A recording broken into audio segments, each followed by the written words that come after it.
Aujourd'hui, en fait, on parle du manuel scolaire comme moyen de prise en main de l'outil numérique.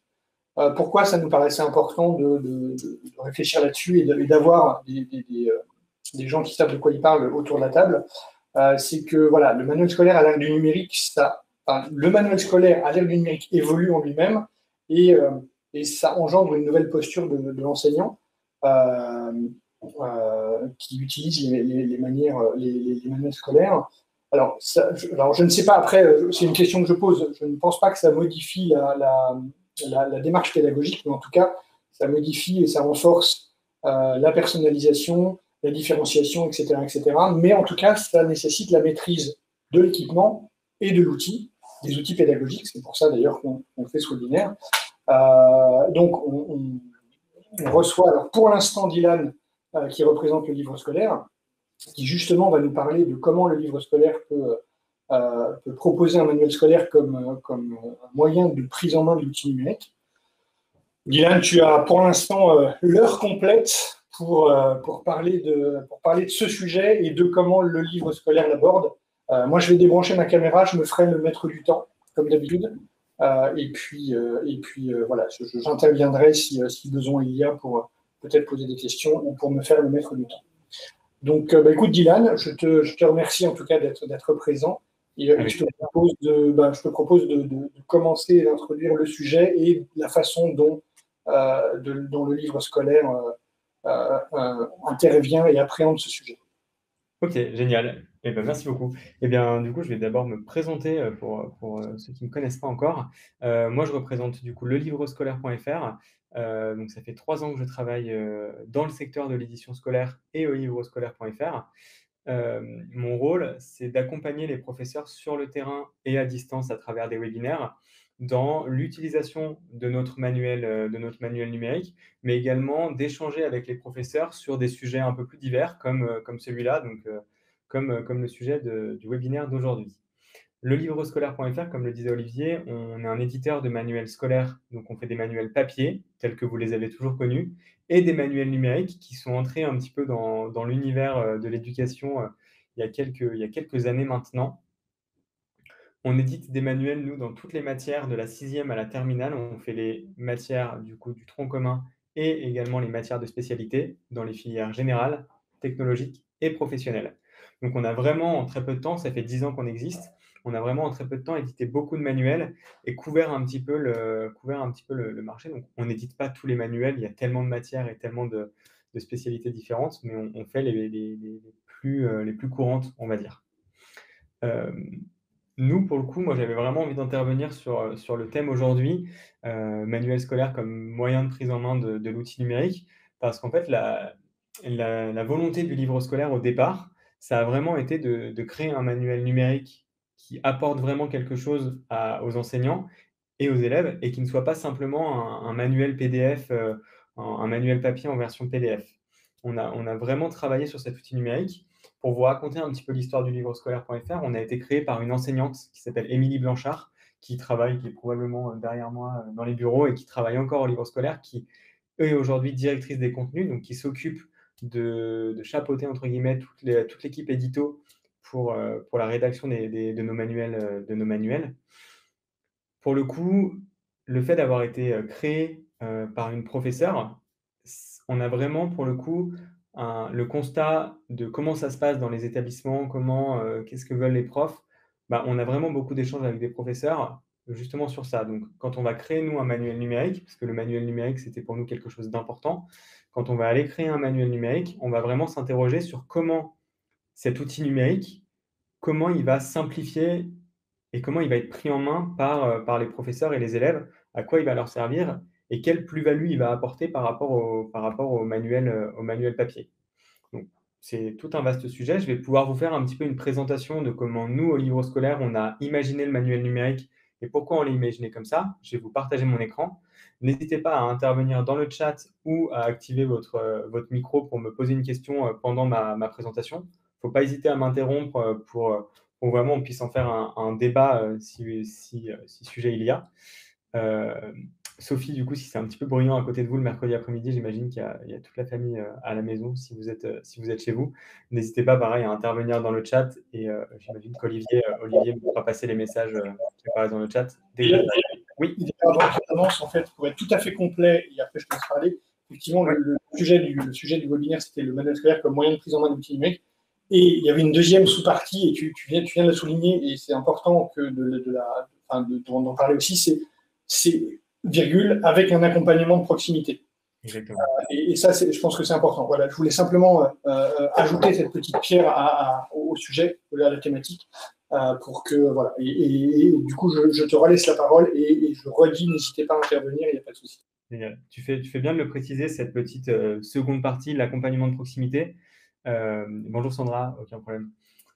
Cet accompagnement de proximité, il est très très important parce que pour ancrer des usages numériques et pour simplifier finalement votre prise en main de l'outil numérique, s'il n'y a pas d'accompagnement, si on vous donne un outil et qu'on vous dit entre guillemets, bah, faites comme vous pouvez, ça ne fonctionnera jamais. Il y aura un abandon progressif du numérique et ce n'est pas notre objectif. Donc notre objectif, c'est d'être très disponible et d'être tout le temps à vos côtés, sur le terrain, à travers des webinaires, à travers des visioconférences pour vous accompagner.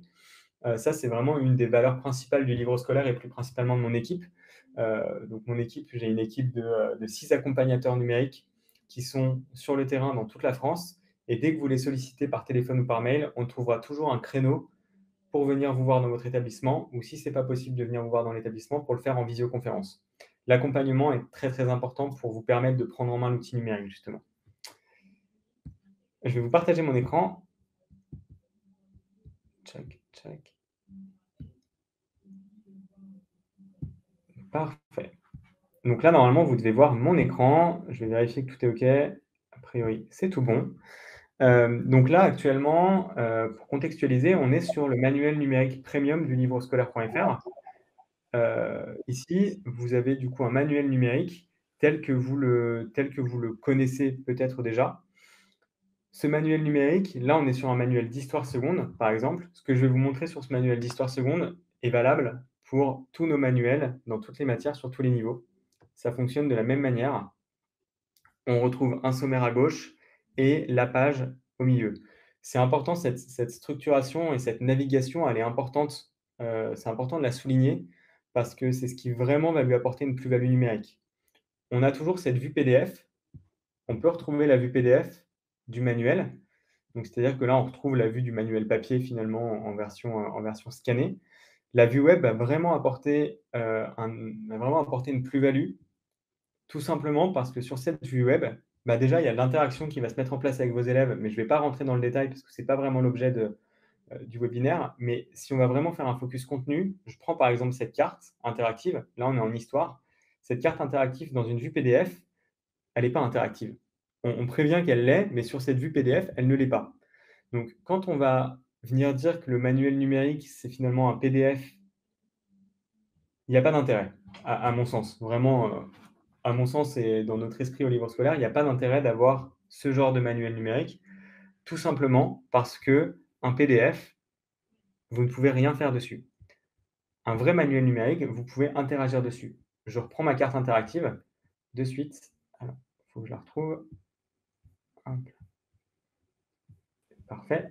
Cette carte interactive, l'avantage, c'est que je vais avoir la possibilité de masquer mes champs et de les faire apparaître. Encore une fois, je ne vais pas rentrer dans le détail de tout ce qu'on peut faire sur cette carte, mais l'interaction qu'on retrouve sur cette carte, on la retrouve sur des frises, on la retrouve sur des textes, on la retrouve sur des images. Et tout ça, c'est ce qui va vraiment vous apporter, qui va vraiment donner à l'outil numérique un avantage considérable dans l'animation de vos cours, notamment, quand vous êtes en vidéoprojection, par exemple. L'autre avantage, c'est que pour des élèves, du coup, un manuel numérique, on a la possibilité d'écrire dedans. Chaque question possède un champ de réponse. Ces champs de réponse peuvent être complétés par les élèves et c'est là où va se mettre en place l'interaction entre vous et vos élèves. C'est lorsqu'un élève va commencer à écrire dans un champ de réponse, il va pouvoir vous partager ses réponses. Et donc, vous, de votre côté, vous allez retrouver quelque chose comme ceci. Vous allez voir que sur cette page, vous avez 64 réponses d'élèves, par exemple, et vous allez pouvoir retrouver toutes les réponses de vos élèves.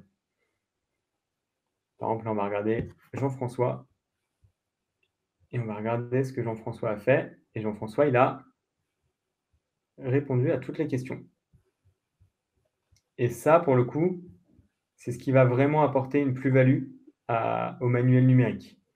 Donc, si je résume, je vous ai parlé du contenu. Le contenu, c'est important parce que l'outil numérique, le manuel scolaire en version numérique, il doit vous apporter plus que le manuel papier, sinon il n'a pas d'intérêt, à mon sens. Et si Oui, pardon. excuse-moi, Oui, en plus, parce que là, on est très très vite parti sur le contenu, mais je pense que c'est intéressant aussi. Euh, L'accès à ce manuel interactif numérique est là aussi simplifié en plus. Enfin, vous permettez, enfin, ce que je veux dire, c'est qu'il n'y a pas besoin de connaître de l'informatique ou de, enfin, ouais, ça, tout à fait. en fait, l'intuitivité de votre solution et le fil rouge, en fait, c'est presque une évidence de pointer ce sujet. Tu fais bien de le préciser, Olivier. En effet, moi, j'ai tendance à partir directement dans le contenu parce que c'est souvent ce que les professeurs attendent. Mais en effet, il y a un point très, très important avant ça, c'est l'accessibilité. C'est-à-dire que ce manuel numérique, vous n'avez pas, en un clic, vous y accédez. C'est très, très simple d'accès. Vous passez par votre ENT, votre Pronote ou le GAR pour ceux qui utilisent le GAR Médiacentre. En un clic, vous accédez à ce manuel. Vous n'avez pas d'identifiant et de mot de passe à retenir en plus de ceux que vous avez déjà à retenir. C'est un accès qui est simplifié et pour le coup, cet accès simplifié, c'est ce qui va vraiment permettre de maximiser, entre guillemets, les utilisations pour vous et pour vos élèves. L'autre avantage, c'est que ce manuel numérique, là, je vous le montre sur une version web. Je suis sur le web, je suis connecté à Internet. Si demain, je suis amené à ne plus être connecté à Internet parce que dans mon établissement, la connexion Internet, elle est instable, parce que je suis un élève et que chez mes parents, il n'y a pas forcément de connexion Internet, ou en tout cas pas suffisamment pour tout le monde, parce que pour X raisons, je n'ai pas de connexion Internet, ce manuel numérique, il est accessible également sans connexion Internet. Donc, on a ici un manuel numérique qui est simple d'accès. En un clic, vous y accédez et qui est accessible sans connexion Internet. Une carte interactive, par exemple, comme celle que je vous ai montrée, comme celle que je viens de vous montrer, est également disponible sans connexion Internet. C'est-à-dire que tout ce que j'ai fait sur cette carte peut être fait sans connexion Internet également. Les vidéos peuvent être regardées sans connexion Internet, les images peuvent être zoomées sans connexion Internet. Je peux naviguer dans le sommaire comme je le souhaite. Toutes les pages sont accessibles. La seule chose que je ne vais pas pouvoir faire sans connexion Internet, c'est le partage. C'est partager des pages à mes élèves, parce qu'en effet, quand il y a une notion de partage, d'interaction, forcément, il faut une connexion Internet. La consultation, elle est complètement possible sans. Et ça, c'est important de le savoir, parce que vous avez probablement des élèves qui ne sont pas connectés à Internet. Autre point d'accessibilité, parce que tu le soulignais, Olivier, avant d'aller dans le contenu, il y a toute une navigation et d'autres avantages du manuel numérique. C'est l'affichage qui est complètement adapté. Et on va notamment parler du mode dyslexique.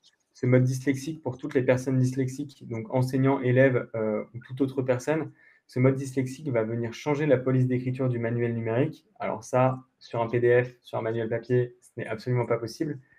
On retient, nous, du coup, que pour cet élève ou pour cet enseignant, cette police doit être activée et tous les textes sont en police Open Dyslexique, qui est une police qui va venir simplifier finalement la lecture et l'utilisation du manuel par les personnes atteintes de dyslexie. Là, j'ai vraiment fait un focus dyslexique, mais on peut également changer le fond, c'est-à-dire passer en mode sombre. Le mode sombre, il a un intérêt qui est assez important. C'est à force d'être sur un écran, quand on passe du temps sur un écran et qu'on a un écran blanc derrière nous, un fond blanc, un écran blanc, c'est vite pesant, ça devient vite, on va dire, fatigant pour les yeux. Là, nous, on a opté pour un fond bleu, du coup, sur le sommaire, pour vraiment avoir quelque chose d'assez neutre et d'assez léger. Et on peut même aller plus loin, du coup, en activant le mode sombre, qui là passe complètement en mode sombre. Vous l'avez probablement remarqué dans vos usages du quotidien. La plupart des applications, des outils que vous utilisez sont passés en mode sombre, justement. Ont ce mode sombre. C'est vraiment. Alors, je parle vraiment que pour moi, là, encore une fois. Moi, au quotidien, j'utilise le mode sombre sur la plupart de mes outils. Parce qu'en passant une journée sur mon ordinateur quand je travaille, ce mode sombre va vraiment venir soulager mes yeux, soulager ma tête à la fin de la journée. Tout ça, c'est des petites astuces que je vous donne, qui sont importantes de partager. Et au-delà de ça, on a également la taille du texte qui est complètement modifiable. Donc, vous pouvez modifier la taille du texte. Ça va surtout vous être utile en vidéoprojection une nouvelle fois, en vidéoprojection, vous augmentez la taille du texte. Le texte va automatiquement venir se mettre à la ligne.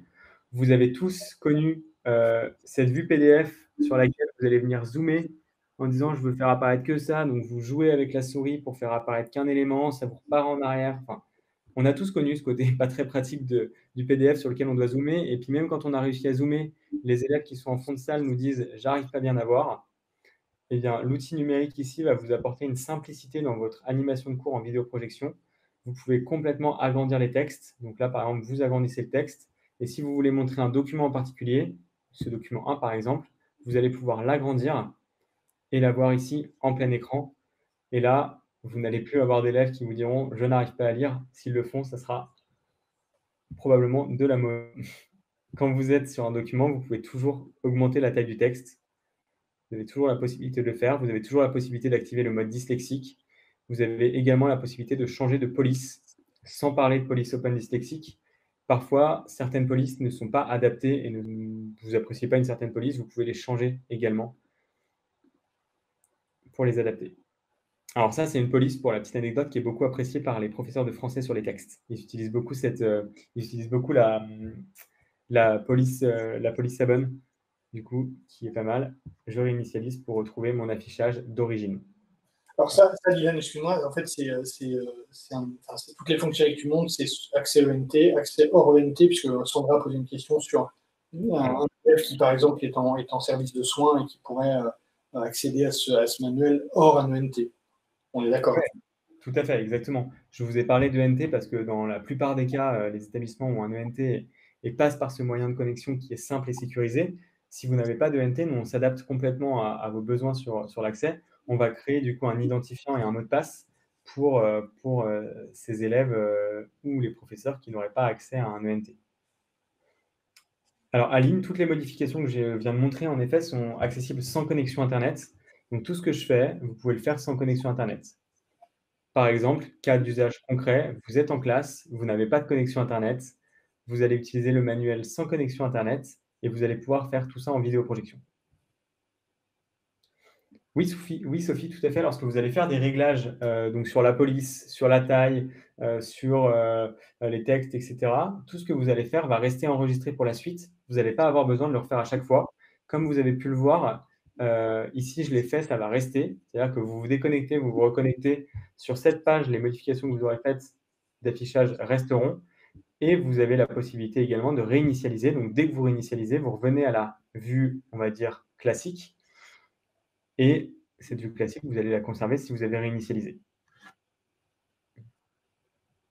J'ai vraiment fait, ouais, tu as raison, l'idée de le souligner, j'ai fait un petit peu un focus sur les fonctionnalités et sur les contenus, parce que pour moi, l'outil numérique, il a un intérêt, enfin le manuel scolaire sous forme d'un outil numérique, il a un intérêt s'il apporte quelque chose à l'enseignant. S'il apporte vraiment quelque chose à l'enseignant et à l'élève, il a une plus-value. Sinon, il en a moins, pour le coup. Si c'est qu'un simple PDF, il a moins de plus-value. Faire apparaître les réponses dans les parties exercices. Alors, faire apparaître les réponses dans la partie exercice. Je vais vous parler, des réponses que j'ai montrées en début de webinaire. Est-ce qu'on parle de... Je suis pas sûr de... Je vais mettre mon micro 2 instants là. Génial, merci Sophie. Un petit peu de bruit.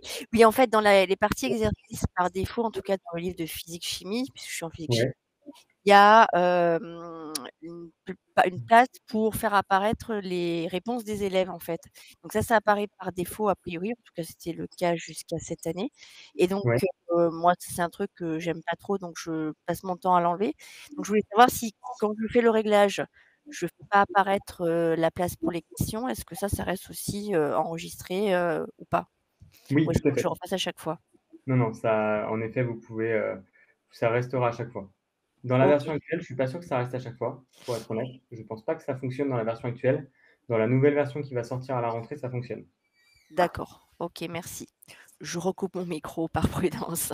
Voilà, dans la nouvelle version, ça va fonctionner. En effet, c'est important de le dire. Donc voilà.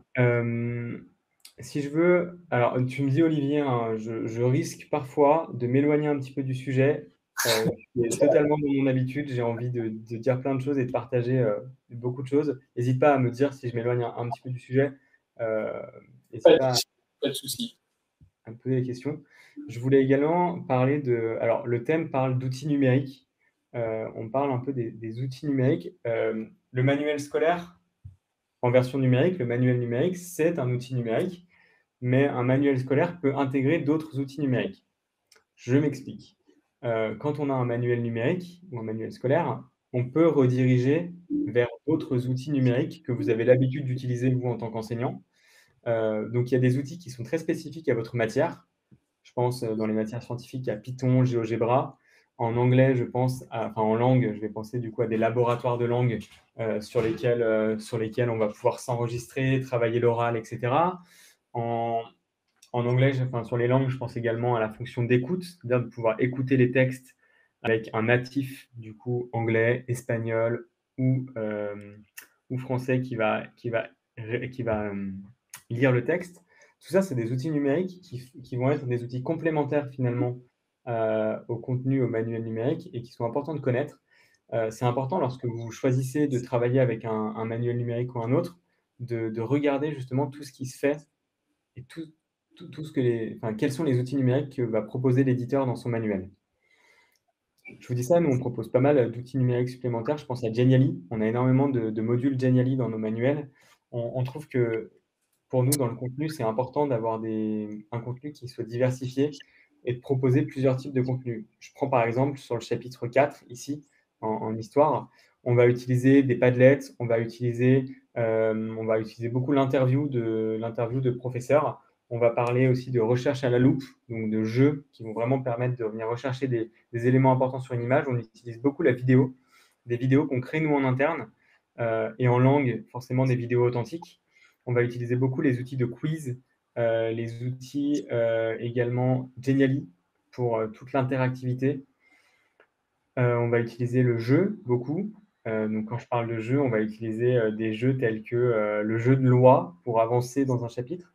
Alors, c'est plein d'outils, plein de ressources en plus que vous allez avoir dans un manuel, que vous n'allez pas forcément utiliser à chaque fois, parce que le temps parfois peut vous manquer, mais que vous allez pouvoir donner aux élèves pour les aider à réviser, pour les aider à travailler chez eux en autonomie, et parfois en classe, à la fin du cours, travailler sur un Genially pendant 10 minutes à la fin du cours. Bah, ça permet de faire passer les messages que vous avez fait passer pendant tout le cours, de les faire passer sous une autre forme. Je prends par exemple celui-là, où on retrouve finalement un Genially où il faut résoudre une énigme laissée par Léonard de Vinci. C'est très simple, hein, encore une fois, c'est des choses qui ne sont pas du tout compliquées. On lit les consignes, on fait le Genially, c'est quelque chose que l'élève peut faire en autonomie, que vous pouvez faire en classe avec vos élèves. On a, du coup, nous, à la fin du chapitre, on a tout le temps une boîte à outils avec tous les outils, du coup, du manuel qui sont utiles. Les outils s'adaptent en effet à chaque matière. Ça veut dire que le manuel, le livre scolaire s'intègre complètement, au maximum à l'écosystème des enseignants, en fait. Exactement, tout à fait. On n'a pas la prétention de reproduire tout ce que font les outils que vous utilisez au quotidien. On est plutôt dans l'esprit de se dire, nous, on fait un manuel numérique et on va utiliser des outils autres, du coup, en lien avec l'éducation, hein, des outils que vous utilisez, vous, dans votre quotidien. On va les utiliser, ces outils, et on va les mettre en avant dans nos manuels. Tout simplement parce que vous avez aussi des habitudes, vous. Je reprends l'exemple de Genially parce que c'est un exemple très parlant. Nous, c'est un outil avec lequel on a commencé à travailler il y a 3 ans. Et on a commencé à travailler avec cet outil parce que les professeurs avaient une vraie demande de cet outil. On nous posait beaucoup la question du Genially, et les professeurs, du coup, membres de notre communauté, parce que comme vous le savez peut-être, au livre scolaire, ce sont des professeurs qui rédigent nos manuels. Les professeurs membres de notre communauté nous parlaient beaucoup de Genially. Ils nous disaient souvent « Ah, ce type de contenu, ça serait top de l'avoir en format Genially, etc. » Donc, on a décidé d'intégrer les Genially dans nos manuels parce que c'était une vraie demande des enseignants. Et pour la petite anecdote, pendant le premier confinement, on a organisé des webinaires sur le livrescolaire.fr, mais on a également organisé des webinaires sur d'autres outils numériques. On a organisé des webinaires sur Genially, sur Padlet, sur Quizlet, sur d'autres outils de quiz dont j'ai oublié les noms. On a organisé des webinaires sur plein d'outils différents notre objectif dans mon équipe, c'était de vous accompagner, c'était d'avoir cet accompagnement de proximité, malgré la distance due au confinement, mais c'était d'avoir cet accompagnement de proximité avec vous sur nos outils, mais également sur d'autres outils que vous êtes amenés à utiliser au quotidien ou qui peuvent vous apporter finalement, qui peuvent simplifier vos pratiques au quotidien. Donc, nous, on a vraiment cette envie d'aider les professeurs. C'est-à-dire que si on peut vous aider avec nos manuels numériques, on vous aide avec nos manuels numériques. Si on peut vous aider avec d'autres outils, on va également vous proposer ces autres outils, en tout cas vous les présenter. Pour terminer cette petite anecdote, pendant le confinement, les webinaires sur Genially, on avait eu jusqu'à 500 participants. Après, on était limité sur l'outil de webinaire, on était limité à 500, mais on a des webinaires avec 500 participants. Du coup, il y avait d'autres personnes qui essayaient de se connecter, qui ne pouvaient pas, avec qui on avait dû faire des visios ensuite. Mais on avait vraiment, c'était des outils numériques qui étaient très, très attendus, en tout cas sur lesquels les profs avaient vraiment envie d'apprendre parce qu'ils leur apportaient quelque chose. Ouais. Tout ça pour dire que l'outil numérique, le manuel scolaire, c'est un outil numérique, mais qui peut intégrer d'autres outils numériques de votre quotidien, en tout cas que vous avez dans votre scope, parfois accessible via votre ONT ou pas forcément. Et du coup, je fais écho à un autre webinaire où tu étais également présent. Non seulement ça permet l'utilisation d'autres outils de l'écosystème, mais ça permet aussi aux enseignants d'intégrer leur propre production dans le manuel. Exactement. Ça fait le lien avec, la prochaine partie. C'est top. Merci beaucoup, Olivier. On n'a pas répété. Hein. On n'a pas répété en plus, exactement. Tout est très, très naturel. C'est très agréable, les webinaires avec LDE, justement, pour ça. Justement, la personnalisation, c'est quelque chose qui est très, très important chez nous. Un manuel numérique, nous, on le conçoit avec des centaines de professeurs.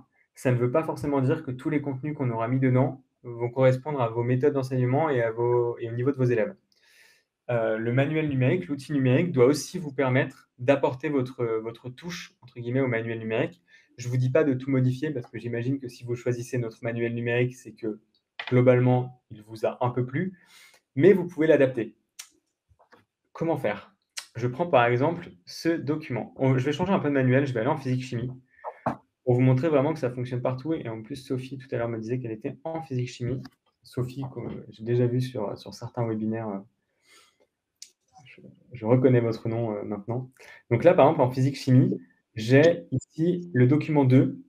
Alors, ce n'est pas trop parlant, je vais prendre plutôt les questions. J'ai des questions juste ici et je vais me dire, OK, donc dans ces questions, la question 2, je ne la trouve pas très, très pertinente. En tout cas, sur le document 3, je regarde le document 3. Ouais, cette question, je la trouve un peu compliquée pour mes élèves. Je trouve que mes élèves risquent d'avoir un peu des difficultés à répondre. Je vais la changer, cette question. Donc là, je vais venir mettre une autre question. Ça peut être en lien avec le document 3 ou un autre document, hein, mais je vais venir mettre une autre question. Et sur la question 3, justement, elle, je la trouve beaucoup trop simple. Donc, je vais venir encore une fois mettre une autre question. La question 1, ça va, mais je vais juste ajouter une petite indication pour les aider à répondre, parce que pareil, ça risque d'être un petit peu compliqué. Ce que je veux dire par là, c'est que tout le texte est modifiable.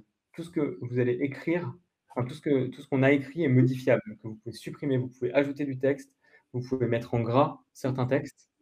Ça va vous dire, ça, j'ai vraiment envie de mettre en avant cette question parce que je sais qu'ils vont répondre à la première, mais que la deuxième, ils vont passer complètement à côté. Là, c'est que vous avez le manuel est personnalisable à 100%. Là, j'ai modifié l'existant, mais je peux également ajouter des contenus. Je peux ajouter des textes, des images, des fichiers audio, des vidéos, des questions, des QCM, QCU, zone de dessin, etc., etc. J'ajoute autant de contenu que je veux. Lorsque je vais cliquer sur un bloc pour ajouter du contenu, là, je veux ajouter un bloc image, par exemple, eh bien, je vais avoir un modèle de bloc ici où je vais pouvoir ajouter un titre, ajouter du texte et ajouter une image, tout simplement. Ça signifie que vous allez avoir votre cours d'un côté et notre manuel. Vous pouvez tout centraliser sur notre manuel en créant vos propres pages. Dès lors que vous allez créer une page sur laquelle vous avez fait des modifications, vous allez pouvoir l'enregistrer, la renommer si besoin. Par exemple, cette page, vous l'avez créée pour la classe de seconde A. Vous allez pouvoir l'appeler seconde A. Vous l'enregistrez. quand vous allez créer une page, quand vous allez personnaliser notre manuel, ça ne va jamais écraser la version originale. Vous retrouverez toujours la version originale, mais vous allez pouvoir retrouver, là je suis à gauche dans le sommaire, sous la page originale, vous allez retrouver la page personnalisée. Et cette page personnalisée, vous allez ensuite pouvoir la partager aux élèves, c'est tout l'intérêt. Et vous allez pouvoir la partager aux élèves. Et là, vous allez avoir tous les groupes, du coup, toutes vos classes. Et vous allez pouvoir partager à la seconde A. Là, on est parti du principe que vous aviez personnalisé une page et que vous vous étiez dit, la page détermination de masse volumique, cette activité expérimentale, je vais la modifier pour tous mes élèves de seconde A. Et je veux tous qu'ils aient la même page avec cette image en plus et les questions modifiées. Vous pouvez également avoir une autre façon de penser. Je vais prendre une autre activité expérimentale.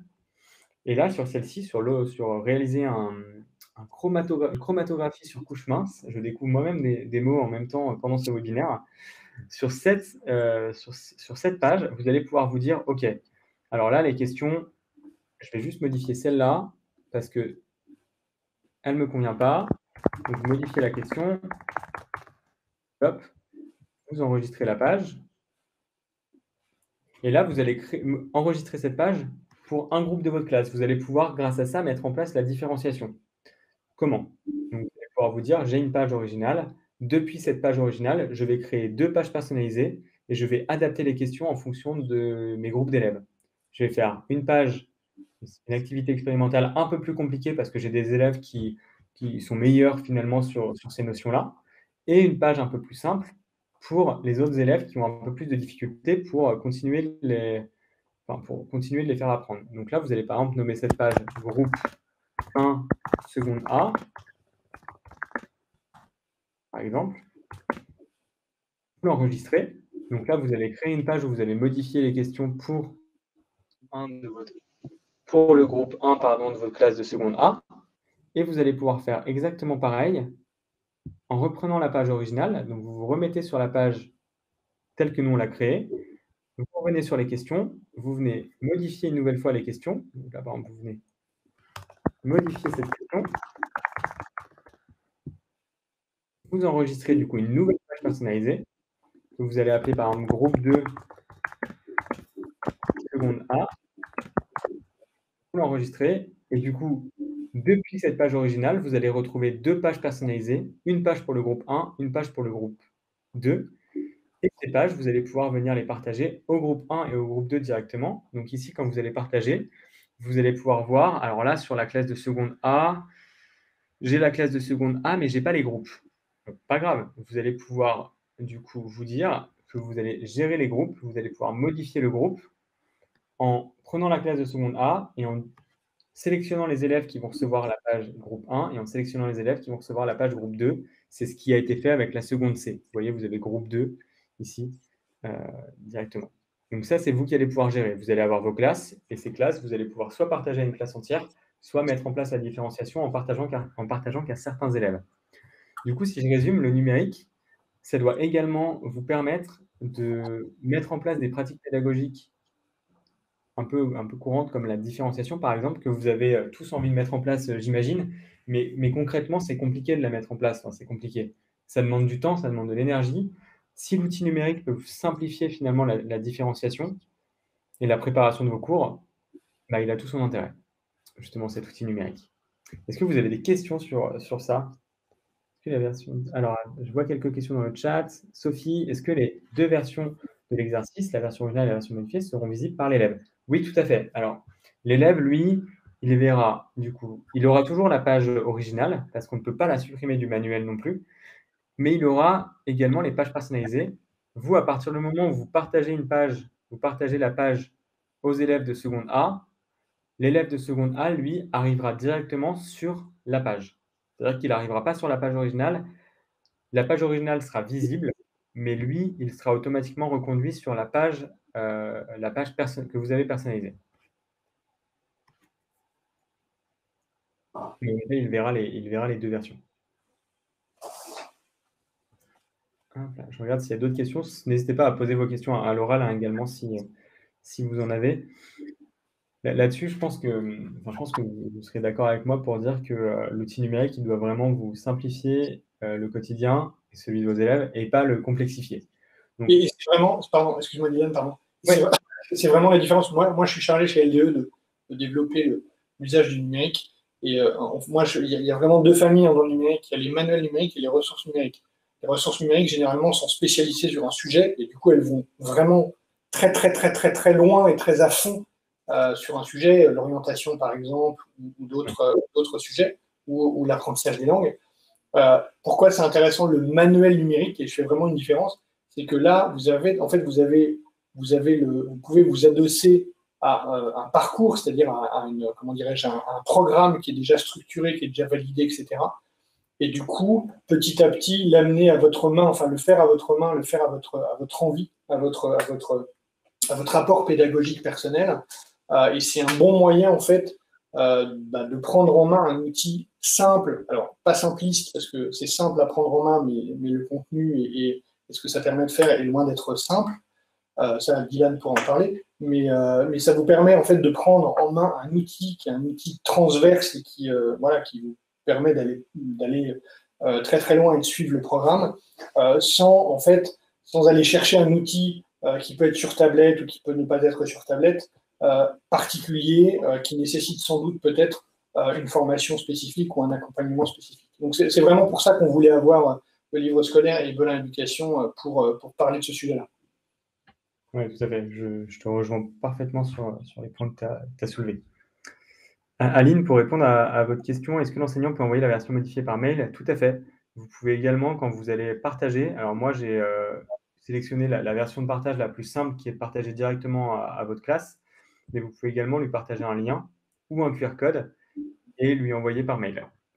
Tout à fait. C'est complètement possible également. Et du coup, là-dessus, je voulais rappeler un point qui est pour moi essentiel, c'est que quand on crée un outil numérique, que ce soit une ressource numérique ou un manuel numérique, nous, on a toujours en tête la notion de comment on va faire pour que ça soit le plus simple possible à utiliser, le plus intuitif possible. Comment on fait pour que, pour le professeur, ça soit le plus logique de venir cliquer là s'il veut partager, de venir cliquer là s'il veut changer l'affichage? Comment on fait tout ça? Donc, nous, on fait beaucoup de tests avec des utilisateurs, donc avec des professeurs. On a beaucoup notre équipe produit fait des tests quasiment tous les jours avec des professeurs avant même de sortir une nouvelle fonctionnalité, un nouvel outil. C'est très important. Et là-dessus, justement, si vous souhaitez participer à des tests avec nous en avant-première sur des nouvelles fonctionnalités, n'hésitez pas, pareil, vous aurez mon mail, hein, je vous partagerai mes coordonnées à la fin, mais il ne faut pas hésiter à revenir vers moi parce que c'est ce qui peut vraiment, chez nous, faire la différence. Quand on sort une fonctionnalité, on sait qu'elle a été testée et qu'elle va correspondre aux élèves et aux enseignants. Derrière ça, on a tout un côté de le manuel, il faut qu'il soit le plus intuitif possible, mais on sait que la connaissance numérique, en tout cas le fait d'être à l'aise avec le numérique, c'est très inégal. C'est-à-dire que d'une personne à une autre, on va avoir des niveaux avec le numérique qui sont complètement variables. Moi, je m'en rends compte en allant dans des établissements presque tous les jours. Je me rends vraiment compte que d'un établissement à un autre, le niveau en termes de numérique n'est pas le même, les équipements ne sont pas les mêmes, et même dans une seule et même, quand je vais former par exemple une matière dans un établissement, le niveau entre les collègues n'est pas le même non plus. Donc je dois vraiment m'adapter à tous les niveaux, et on peut faire l'outil, à mon avis, le plus intuitif possible. Des gens qui ne sont pas du tout à l'aise avec le numérique et qui débarquent un petit peu dessus, ça va être compliqué pour eux parce que les choses qui sont pour nous intuitives ne le sont pas pour tout le monde. Du coup, l'accompagnement de proximité est très, très important. Je sais qu'LDE est très présent également pour accompagner les professeurs, en tout cas pour répondre aux demandes des enseignants quand il y en a. Les éditeurs, c'est pareil. En tout cas, je parle au nom du livre scolaire.fr, mais j'imagine que c'est le cas des autres également, hein. L'accompagnement, il est très, très important. On se doit d'être constamment disponible pour répondre à vos questions. On se doit de faire en sorte que le manuel est accessible dès la rentrée. Nous, on a des engagements au livre scolaire. Nos engagements, on en a trois. On a trois engagements principaux. C'est le manuel numérique choisi par le professeur doit être disponible pour la pré-rentrée. C'est-à-dire qu'avant la rentrée scolaire, son manuel numérique doit être disponible. Si la commande a été passée avant la rentrée, forcément, ce qui est souvent le cas. Si la commande a été passée après la rentrée, je vous donne un exemple, l'établissement passe commande pour des manuels numériques le 5 septembre. Il faut que le 6 septembre, les manuels soient disponibles. En tout cas, nous, on fait en sorte c'est le cas. Dès qu'on reçoit la commande de notre côté, on fait en sorte que les manuels soient disponibles dans les 24 heures. Autre engagement, on s'engage à répondre à toutes les demandes des enseignants par mail, par téléphone ou sur le chat ou sur notre site internet dans les 24 heures. C'est vrai que si vous nous écrivez par mail, on s'engage à vous répondre dans les 24 heures. Vous nous appelez, vous avez le numéro de téléphone, finalement, les numéros de téléphone de chaque personne, le numéro de portable. Vous nous appelez, on vous répond, sinon on vous rappelle.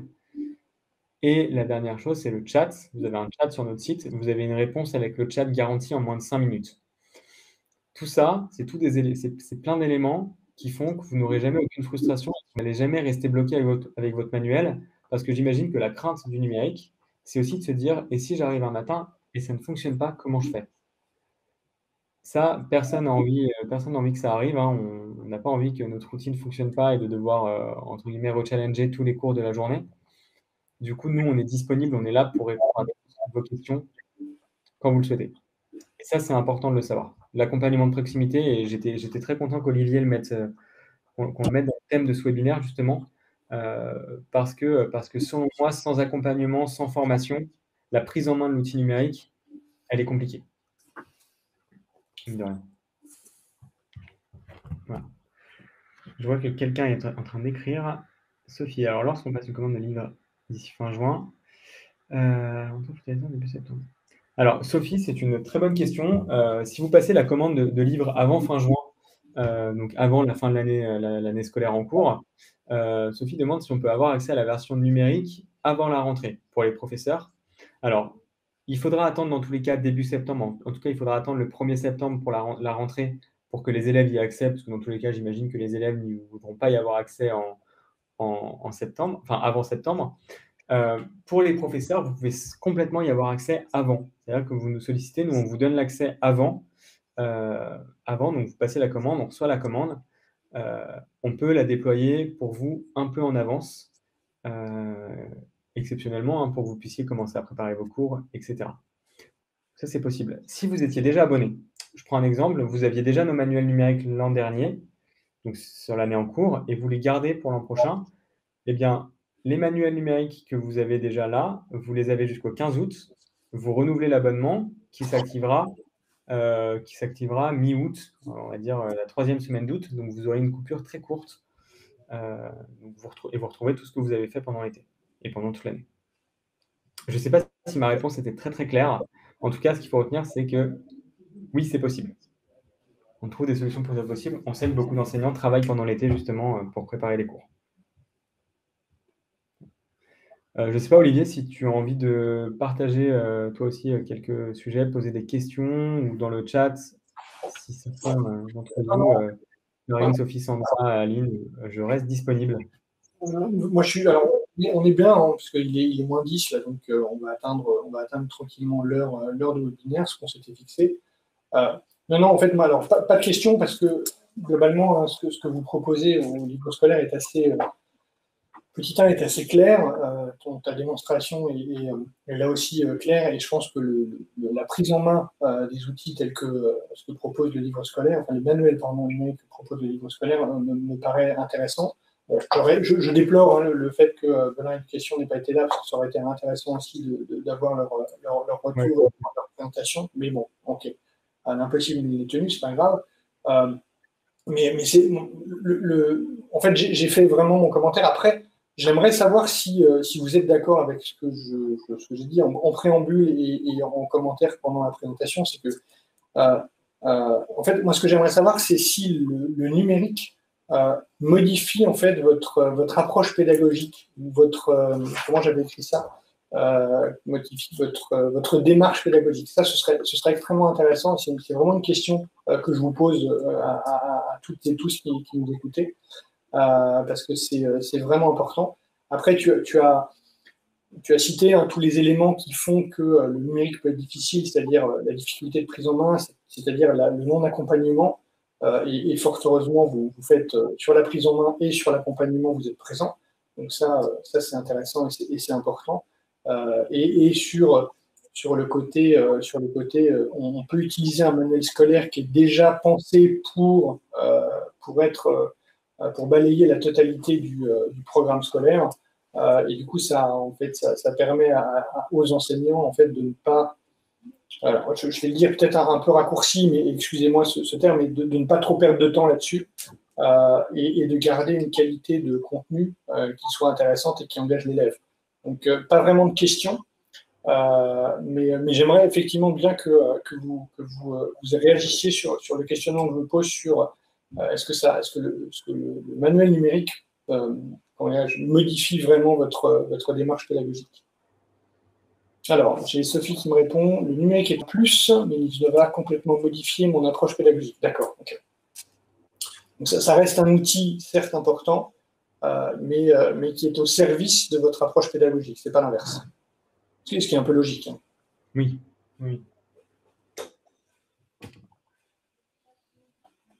Alors, j'attends qu'il y a quelqu'un, je vois qu'il y a quelqu'un qui a écrit. Ah voilà. Non, pour moi, le numérique ne modifie pas mon approche pédagogique, j'essaie plutôt de piocher, faire plier l'outil au service de mon approche. D'accord.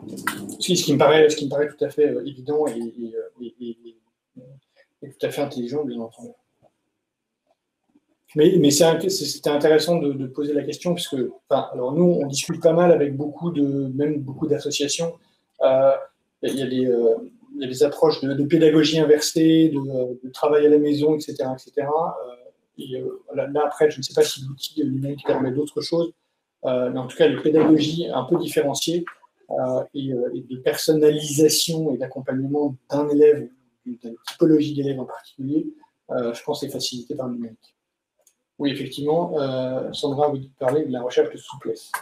Oui, c'est un point que j'aime bien dire, la recherche de souplesse. Nous, justement, notre numérique, on l'a vraiment imaginé comme quelque chose de modulable, quelque chose de simple, où vous allez pouvoir piocher des ressources, l'utiliser comme une banque de ressources, mais l'utiliser également comme une trame pour suivre votre cours. Enfin, chacun peut l'utiliser comme il le souhaite, parce qu'on sait que chacun a des méthodes différentes. Et du coup, la recherche de souplesse, c'est un terme que j'entends beaucoup de mon côté.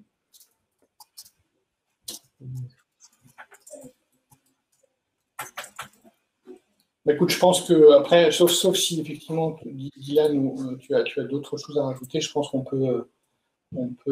Alors, d'autre part, je milite pour alléger le cartable des enfants. Mon Dieu. Aline, qui est ergothérapeute et qui propose aux enseignants des outils un peu supplémentaires pour adapter les cours.